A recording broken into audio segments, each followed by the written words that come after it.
Bismillahirrahmanirrahim. Assalamualaikum warahmatullahi wabarakatuh. Saya Muhammad Arianto, mahasiswa Fakultas Hukum Universitas Muslim Indonesia. Pada video kali ini, saya akan memaparkan sedikit materi mengenai euthanasia.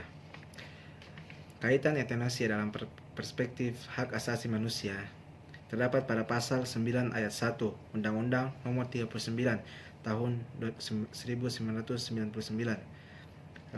bahwa setiap manusia mempunyai hak untuk hidup, mempertahankan hidup, dan meningkatkan taraf kehidupannya. Jadi, kaitan antara euthanasia dalam perspektif HAM yaitu tetap menyalahkan tenaga medis dalam hal melakukan euthanasia merupakan pelanggaran HAM, yaitu hak untuk hidup. Kaitan euthanasia dalam perspektif hukum pidana yaitu pasal 304 KUHP. Barang siapa dengan sengaja menempatkan atau membiarkan seseorang dalam keadaan sengsara, padahal menurut hukum yang berlaku baginya atau karena persetujuan, dia wajib memberikan kehidupan, perawatan, atau pemeliharaan kepada orang itu, diancam dengan pidana penjara paling lama 12 tahun atau denda paling banyak 300 juta rupiah.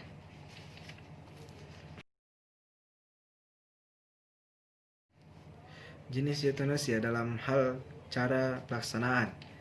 Yang pertama itu, tidak adanya bantuan dalam proses kematian tanpa maksud memperpendek hidup pasien. Yang kedua, adanya bantuan dalam proses kematian tanpa maksud memperpendek hidup pasien. Yang ketiga, tidak ada bantuan dalam proses kematian dengan tujuan memperpendek hidup pasien. Dan yang keempat, ada bantuan dalam proses kematian dengan tujuan memperpendek hidup pasien.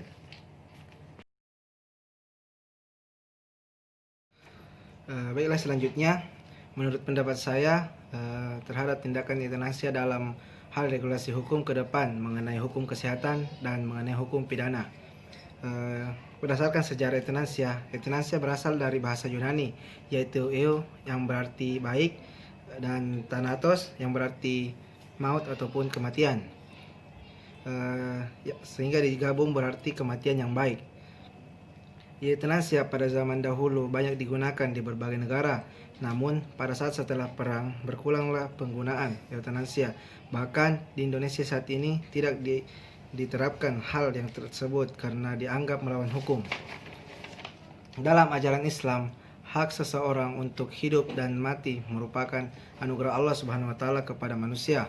Euthanasia dalam ajaran Islam merupakan suatu tindakan memudahkan kematian seseorang dengan sengaja dengan tujuan meringankan rasa sakit. Euthanasia mengenai hukum kesehatan sebenarnya tidak diperbolehkan, namun jika pihak keluarga meminta agar penderitaan korban berkurang, maka diperbolehkan meskipun dengan terpaksa.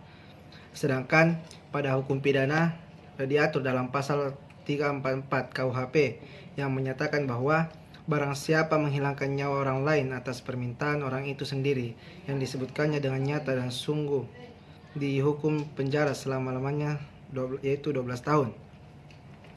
Sehingga euthanasia ini merupakan hal yang melawan hukum. Euthanasia hingga saat ini tidak sesuai dengan etika yang dianut oleh bangsa dan melanggar hukum positif yang masih berlaku, yakni KUHP.